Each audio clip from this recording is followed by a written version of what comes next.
오늘 우리가 보게 되는 이사야 43장은 이스라엘 백성들이 바벨론 포로 생활 70년을 마치고 예루살렘 돌아오기 직전의 시기에 해당합니다. 이스라엘 백성들은 70년이라는 긴 포로 생활에 자존감이 사라질 대로 다 사라져 버렸습니다. 그들은 자신들의 무력감에 절망하면서 삶의 목적도, 삶의 이유도 사라져 버렸죠. 하나님은 그들에게 이스라엘 백성들이 누구인지, 너희가 누구인지 정확하게 말씀하십니다. 첫 번째로, 너는 내 것이라 말씀하셨습니다. 너는 너의 것이 아니고 너는 내 것이라 말씀하였습니다. 많은 젊은이들이 인생이 지 것인 줄 알고 내 마음대로 살겠다 해서 타락하고 내 마음대로 살겠다 해서 망하는 것입니다. 인생은 내 것이 아닙니다. 인생은 그분의 것입니다. 이게 아멘이 안 됩니까? 인생은 그분의 것입니다. 어떤 사람은 삶은 계란이다 그러는데 농담입니다. 너는 내 것입니다. 같이 말씀 봅시다. 이사야 43장 1절 2절 다 같이 읽습니다. 야곱아, 너를 창조하신 여호와께서 지금 말씀하시느니라. 이스라엘아, 너를 지으신 이가 말씀하시느니라. 너는 두려워하지 말라. 내가 너를 구속하였고 내가 너를 지명하여 불렀나니 너는 내 것이라. 내가 물 가운데 지날 때에 내가 너와 함께 할 것이라. 강을 건널 때에 물이 너를 침몰하지 못할 것이며 네가 불 가운데로 지날 때에 타지도 아니할 것이요 불꽃이 너를 사르지도 못하리니. 하나님은 이스라엘 백성들을 부를 때에 야곱아라고 불렀고 이스라엘이라 이렇게 두 번 바꿔가며 이름을 불렀습니다. 먼저 야곱이라고 부른 것은, 야곱이라는 말은 사기꾼, 도둑놈, 실패자라는 뜻이지요. 하나님은 이스라엘 백성들이 바벨론의 포로 생활로 실패자의 모습으로 사는 것을 잘 알고 있습니다. 하나님은 실패자로 아무런 자존감도 없이 살아가는 이스라엘 백성들에게 야곱아라고 부르시면서 내가 너를 창조하였다 말씀하였습니다. 그리고 다시 하나님은 그들을 이스라엘이라고 부르면서 내가 너를 지었다라고 말씀하십니다. 이스라엘이라는 말의 뜻은 하나님과 겨루어 이겼다라는 자존감을 주는 말씀입니다. 하나님은 야곱에게 내가 너를 창조했다, 이스라엘에게 너를 지었다라고 말을 하는데 이 두 말은 동일하게 무에서 유를 만들 때 사용하는 언어입니다. 여러분, 우리는 내가 아무리 큰 실패에 빠져 있고 아무리 내 자존감이 무너져 있어도 여전히 하나님이 창조한 자이고 하나님이 직접 손으로 지은 자입니다. 우리는 하나님이 창조하신 걸작품이죠. 에베소서 2장 10절 우리는 그가 만드신 바라 그리스도 예수 안에서 선한 일을 위하여 지으심을 받은 자니. 우리의 가치는 세상 그 어떤 것과도 비교할 수가 없습니다. 우리는 세상에 딱 하나밖에 없는 유일한 창조된 존재예요. 이 창조라는 단어는 무에서 유가 생길 때 창조라고 말하는 거예요. 우리는 공산품이 아니에요. 창조된 존재예요. 이 세상에 나와 같은 존재가 없었어요. 그런데 딱 창조된 거예요. 그런 유일한 존재라는 것입니다. 창세기 1장 27절에 하나님이 자기 형상 곧 하나님의 형상대로 사람을 창조하시되, 하나님의 형상이라는 말은 하나님의 성품을 가진 자로 창조되었다는 거예요. 우리에게는 하나님의 성품이 있고 하나님의 능력이 있습니다. 여러분, 우리는 평생을 열등감의 감옥 속에서 갇혀 신세 한탄하며 살 자가 아닙니다.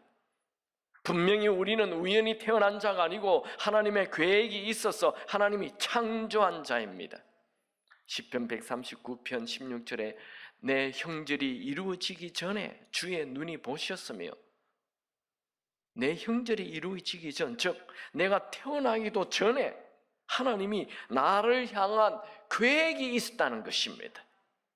하나님은 이스라엘 백성들이 현실에 절망하고 무력감 속에 살고 있을 때 아주 분명하게 말합니다. 너는 내가 지명하여 불렀나니 너는 내 것이라.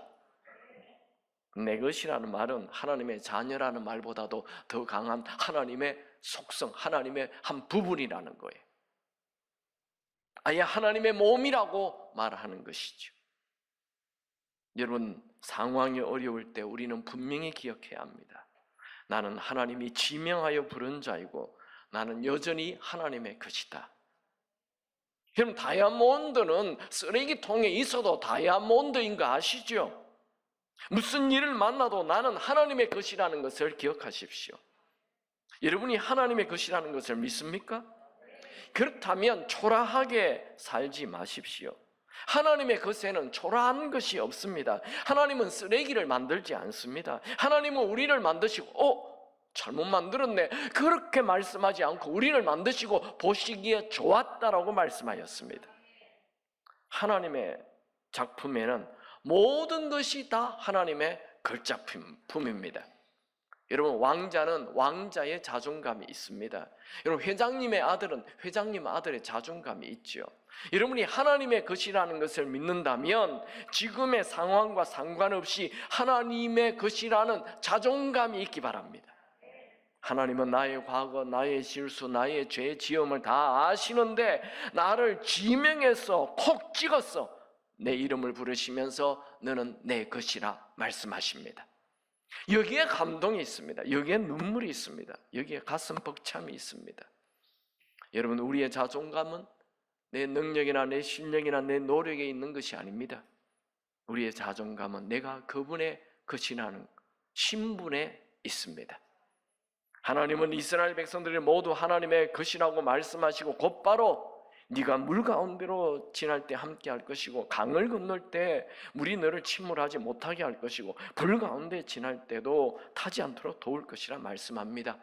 여기에 물과 강과 불은 이스라엘 백성들이 출애굽할 때 홍해 걷는 것 물을 얘기하고 요단강을 걷는 것 강을 얘기하고 사막을 불같은 사막을 무사하게 걷는 것 그 불 가운데 지난 것이라고 그런 기억이 나게 해 주시는 것이죠. 즉 물과 강과 불은 혹독한 고난을 말합니다. 아무리 큰 고난이 있어도 우리가 두려워할 필요가 없는 것은 어떤 고난이라도 하나님께서 우리와 동행하시고 돌보시고 도우시기 때문입니다.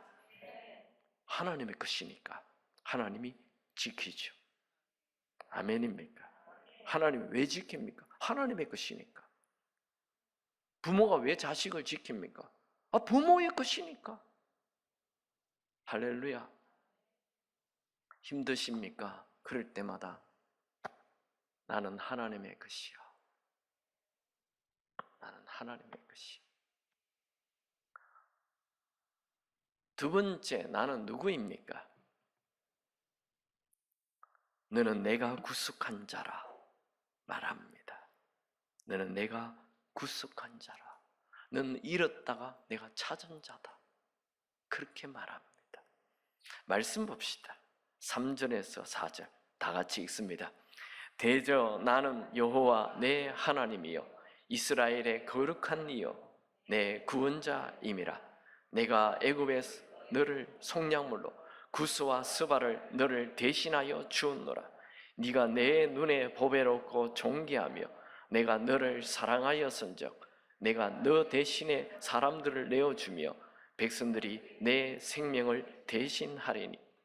하나님은 이스라엘 백성들을 바벨론 땅에서 구해내기 위해 그 당대의 최고의 강국 애굽을 속량물로 구스와 스바를 페르시아 제국에 넘겨주었다 말씀하십니다. 구스는 애굽 남쪽을 얘기하고 오늘날 에티오피아를 말합니다. 스바는 애굽 근처에 있는 나라를 말합니다. 이 말은 하나님께서 이스라엘 백성들을 그 바벨론 땅에서 구속하기 위해서 살려내기 위해서 이스라엘보다 훨씬 큰 애굽과 애굽 근처에 있는 구스와 스바라는 나라를 아낌없이 대가로 지불해 주어봤다는 거예요. 지금 이스라엘은 바벨론의 포로로 볼품없이 망한 나라, 작은 나라, 조그만 나라입니다. 그런데 하나님은 그 망한 나라를 살려내기 위해서 그 당대 최고의 큰 나라들을 다 페르시아 제국에 넘겨준다는 거예요. 이것을 우리에게 적용한다면 하나님은 이미 죄로 인해 망할 대로 망한 우리를 구속하기 위해서, 살려내기 위해서 하나님의 아들 예수님을 대속물로 죽도록 내어주었다는 것입니다. 하나님께서 우리를 살려주기 위해 온 우주보다 크신 하나님의 아들 예수님을 죽게 한 것은 상식적으로 이해가 되지 않는 엄청난 희생입니다. 하나님의 아들인 예수님의 생명과 이 볼품없는 내 생명을 바꾸었다는 것, 이건 정말 믿기지 않는 사실이며 가슴 떨리는 사실입니다. 여러분, 우리가 물건을 살 때 친구에게 뭘 합니까? 그 얼마짜리냐 물어보죠. 100원짜리? 1000원짜리? 만원짜리냐? 여러분, 우리는 얼마짜리일까요? 우리는 만원짜리, 100만원짜리가 아닙니다. 우리는 예수님짜리입니다. 할렐루야. 사도 바울은 이렇게 말합니다. 에베소서 1장 7절에 우리는 그리스도 안에서 그의 은혜의 풍성함을 따라 그의 피로 말미암아 속량 곧 죄사함을 받았느니라. 하나님은 우리가 지은 죄 다 아십니다. 그러나 예수님이 우리를 위해 십자가에 죽으심으로 우리의 죄를 다 용서하셨습니다. 하나님은 우리의 죄에 대해서 놀라지 않습니다. 하나님은 우리에게 나는 네가 그런 큰 죄를 지을 줄 몰랐다, 이렇게 말하지 않습니다. 하나님은 우리를 버리지 않습니다. 우리는 예수님이 행하신 십자가의 위대한 희생 잘 알죠. 또 믿죠. 그렇지만 우리가 죄를 범할 때 죄책감에 사로잡혀 살 때가 많습니다. 여러분, 내가 스스로 죄책감을 갖는 거지요. 사탄은 예수를 믿는 자들에게 끊임없이 죄책감을 주어서 자존감을 빼앗아갑니다. 너 죄 지었잖아. 너 오늘 예배 드린다고 웃기지 마. 조금 전에 부부싸움 했잖아. 교회 가지 마. 네가 뭐 교회를 가. 우리의 자존감을 빼앗아갑니다. 예수의 피가 우리의 죄를 깨끗하게 했다는 거 우리 믿어요. 그래도 죄 지으면 죄책감에 사로잡혀서 하나님 앞에 서지 못합니다. 여러분, 예수 안에 있는 자에게는 모든 죄가 사라졌다는 것을 믿으시기 바랍니다.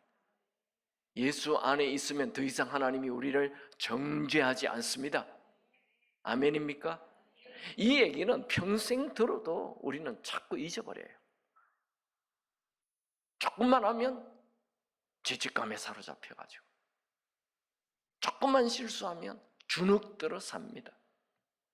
로마서 8장 1절 그러므로 이제 그리스도 예수 안에 있는 자에게는 결코 정죄함이 없나니, 예수 안에 있는 자는 모든 죄가 용서받았다는 사실, 변치 않는 팩트, 트루, 진리입니다. 여러분, 예수 안에서 우리의 모든 죄가 용서받았다는 것을 믿으시기 바랍니다. 여러분, 우리가 지은 죄가 아무리 커도 예수의 보혈은 우리의 모든 죄를 다 깨끗하게 하는 능력이 있습니다. 현대인들은 죄책감에 짓눌린 삶을 사는 자들이 너무 많습니다. 과거의 실수로 후회하며 사는 자들도 가득합니다. 과거는 이미 예수의 피로 다 깨끗하게 씻음 받았음을 믿으십시오. 그래도 나는 죄인이라 하며 죄책감에 짓눌려 산다면 여러분의 손해이고 하나님의 손해입니다. 여러분, 아브라함이 2번이나 부인을 누이라 속였죠. 만약 아브라함이 계속 죄책감에 짓눌려 살았다면 그가 어떻게 믿음의 조상 아브라함이 되었겠습니까? 여러분, 베드로가 예수님을 3번이나 부인했다는 거 아시죠? 그가 만약에 그 죄책감에 계속 짓눌려 살았다면 어떻게 초대교회를 이끌어가는 강력한 영적 거장이 되었을까요? 여러분, 사울이 스데반을 스데반 집사를 돌로 쳐 죽이는 주동자였다는 거 아시죠? 그가 만약에 죄책감에 계속 짓눌려 살았더라면 어떻게 수많은 초대교회를 일으켰으며 어떻게 성경 13권, 14권을 기록할 수 있었겠습니까? 여러분, 예수의 보혈의 능력을 믿고 자유하시기 바랍니다. 예수의 보혈의 능력을 믿고 여러분 안에 감춰져 있는 그 잠재력이 솟아 다시 살아나게 되기를 축원합니다. 여러분, 우리는 우리 스스로 내가 하나님의 귀한 존재라는 사실이 믿어지지 않을 때가 많습니다. 내까짓 게 뭐 하나님의 귀한 존재겠어? 특히 어두운 과거가 떠오르고 어두운 과거가 밀려오면 주눅이 들고 우울해지기 쉽습니다. 그때 내 감정보다 진리의 말씀, 즉 하나님의 음성을 들으십시오. 같이 말씀을 보겠습니다. 4절 다 같이 읽습니다. 내가 내 눈에 보배롭고 존귀하며 내가 너를 사랑하여선즉 내가 너 대신 사람들을 내게 주며 백성들이 내 생명을 대실하리니. 하나님은 바빌론 땅의 포로로 70년 동안 살아가는 자존감이 무너질 대로 무너져 있고 내일에 대한 아무런 소망도 없이 살아가는 이스라엘 백성들에게 이렇게 말합니다. 사람들 눈에는 이스라엘 백성들 너희들이 초라해 보일지 몰라도 나 하나님의 눈에는 너희들이 여전히 보배롭고 존귀한 자들이다. 이 보배롭다라는 말은 아카르라는 말로 값비싸다, 가치가 있다, 귀중히 여긴다라는 말이고, 존귀하다라는 말은 카보드라는 말로 무겁게 여긴다, 높게 여긴다라는 말인데, 특별히 이 존귀하다 이 말은 부모를 공경하라 할 때 이 공경하라는 말이 이 카보드예요. 번역을 그렇게 존귀하게 여겨라, 또 공경하라, 똑같은 말을 그렇게 번역한 거예요. 또 하나님의 영광, 하나님께 영광을 돌리라는 말도 카보드라는 단어를 써요. 이 말은 하나님께서 우리가 아무리 망해도 여전히 우리는 가치 있는 존재로 여기고 귀히 여기고 영광스러운 존재로 하나님은 여긴다는 거예요. 여러분, 하나님이 우리를 보배롭고 존귀히 여기고 사랑하시는 이유가 뭘까요? 첫 번째는 하나님이 창조하시고 지었기 때문이고, 두 번째는 예수라는 대가를 지불해서 우리를 살려냈기 때문입니다. 세 번째, 나는 누구입니까? 나는 하나님의 영광을 위해 지음받은 자입니다. 한번 말씀을 볼까요? 7절 말씀 다 같이 읽습니다. 내 이름으로 불려지는 모든 자, 곧 내가 내 영광을 위하여 창조한 자를 오게 하라. 그를 내가 지었고 그를 내가 만들었느니라. 여러분, 우리는 왜 이 땅에 태어났나요? 많은 사람들이 자기가 잘 먹고 잘 살기 위해서 태어난 줄 착각합니다. 여러분, 우리는 나의 성공을 위해 태어난 자가 아닙니다. 나의 성공만을 위해 사는 자는 세상을 바라보는 눈이 부정적이고 냉소적이고 비판적입니다. 왜냐하면 주변 사람들이 다 이기적이고 악하기 때문이죠. 우리는 왜 태어났습니까?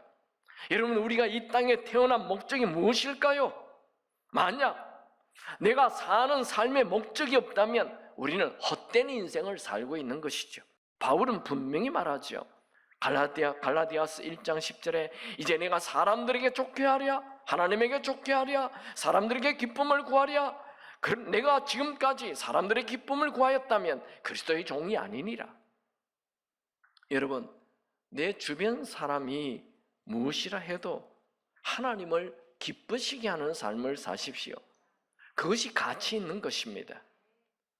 여기 이사야 43장 7절에 나오는 너희들은 나 하나님의 영광을 위하여 지음받았다 할 때 이 영광이라는 말은 카보드라는 단어인데, 이 카보드는 앞에 4절에서 우리는 하나님의 눈에 보배롭고 존귀하다 할 때 이 존귀와 똑같은 말입니다. 여러분, 우리는 하나님의 형상을 닮았으니 우리에게 하나님의 존귀, 하나님의 영광이 있습니다. 여러분을 초라한 자로, 쓸모없는 자로, 버림받은 자로 열등감에 감옥에 갇혀 살지 마십시오. 여러분들은 존귀한 존재이며 하나님을 존귀하게 할 자입니다. 여러분, 우리가 하나님께 영광을 돌리는 것은 우리가 이 땅에 사는 삶의 목적입니다. 우리는 하나님의 영광을 위해 태어났습니다. 하나님의 영광을 위해 산다는 게 뭘까요? 즉 하나님을 존귀히 여기게 하는 것, 하나님을 기쁘시게 하는 것, 그걸 말합니다. 여러분, 삶의 목적을 분명히 하십시오. 여러분이 하나님의 영광을 위해 사는 삶, 그것을 삶의 목적으로 둔다면 결코 낭비하지 않는 인생, 후회하지 않는 인생이 될 것입니다. 여러분, 하나님의 영광을 위해 산다는 게 뭐죠? 하나님을 귀하게 여기게 하는, 존귀하게, 하나님을 기쁘시게 하는 것, 그걸 얘기합니다. 그렇게 하면 우리는 어떻게 됩니까? 행복해집니다. 사는 게 신이 납니다. 말씀을 정리합니다. 여러분, 나는 누구입니까? 착각하지 마세요. 내 성공을 위해 사는 거 아니에요. 그 사람은 죽을 때 후회할 것입니다. 반드시 후회합니다. 아무리 세계의 대재벌이라도 나를 위해 산 사람은 다 후회합니다. 그걸 향해 살지 마십시오. 나는 누구입니까? 첫 번째로, 나는 하나님의 것입니다. 나는 공장에서 찍어낸 공산품이 아닙니다. 나는 창조된 자입니다. 창조라는 말은 무에서 유를 만들 때 창조란다고 하였죠. 그러니까 나와 똑같은 존재는 전에 없었어요. 그런데 오늘 내가 창조되었어요. 앞으로도 나와 똑같은 자는 만들어지지 않아요. 나는 창조된 유일한 존재라는 거예요. 그러니까 나를 만든 분 하나님의 것이에요. 나는 아빠 것 아닙니다. 엄마 것 아닙니다. 나는 아내의 것 아닙니다. 하나님의 것입니다. 제가 어릴 때 많이 불렀던 말, 아빠 것도 아니에요, 엄마 것도 아니에요, 이런 노래를 주일학교에 가르치는 게 아니라 어른들을 모아놓고 따라합시다. 아빠 것도 아니에요 해야 돼요. 우리는 내 것도 아니에요, 남편들 아내 것 아닙니다. 하나님의 것입니다. 난 하나님의 것이에요. 여기에 자존감이 있어요. 난 하나님의 것. 두 번째, 나는 누구입니까? 내가 너를 구속했다. 예수라는 대가를 지불해서 살려낸 존재다. 예수의 피값으로 구원받은 존재입니다. 그래서 하나님 눈에 보배롭고 존귀한 자라는 거예요.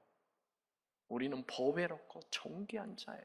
우리가 일 잘해서 공부 잘해서 보배롭고 존귀합니까? 예수 대신 우리를 살려줬기 때문에 예수님 같이 하나님에게 보인다는 거예요. 아멘입니까? 세 번째, 나는 누구입니까? 하나님의 영광을 위해 창조되었어요. 내 잘 먹고 잘 살기 위해 창조된 거 아니에요. 하나님을 기쁘시게 하기 위하여, 하나님을 귀하게 하기 위하여. 그래서 우리는 찬양도 최고의 찬양을 드리기를 원하는 거예요. 그림도 최고의 그림으로 그분께 드리기를 원하는 거예요.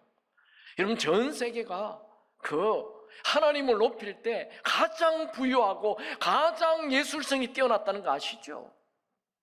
인류가 얘기해 주는 거예요. 전 세계 역사가 얘기하는 거예요. 하나님을 높일 때 인류가 큰 복을 받았습니다. 미국도 똑같죠. 미국이 하나님을 높일 때 미국이 어마어마한 축복을 받아버렸어요. 근데 지금 하나님을 버리자 지금 미국이 막 쓰러져 가잖아요. 우리 한국도 똑같잖아요. 우리 한국이 하나님을 높이고 하나님을 찬양할 때, 교회가 차고 넘칠 때 한국이 급성장한 거 아시죠? 여러분의 가정도 똑같아요. 여러분의 인생도 똑같아요. 여러분이 하나님을 높이고 하나님을 기쁘시게 할 때 여러분의 인생에 꽃이 핍니다. 그런데 나를 높이고 나를 자랑하고 내가 높아지면 그 가정은 박살나는 것입니다. 우리가 높아질 존재가 아닙니다. 하나님을 높여야 합니다. 바울은 분명히 얘기합니다. 고린도전서 6장 19절 20절에 너희는 너희 자신의 것이 아니라 값으로 산 것이 되었으니 그런즉 너희 몸으로 하나님께 영광을 돌리라. 내가 있는 장소에서 내가 가진 은사로 하나님을 존귀하게 하시기 바랍니다. 우리가 하나님을 존귀하게 하면 할수록 우리의 삶에는 하나님의 빛이 가득 차게 되고 자존감이 넘치게 됩니다. 여러분들이여, 두려워하라. 평범한 죽음을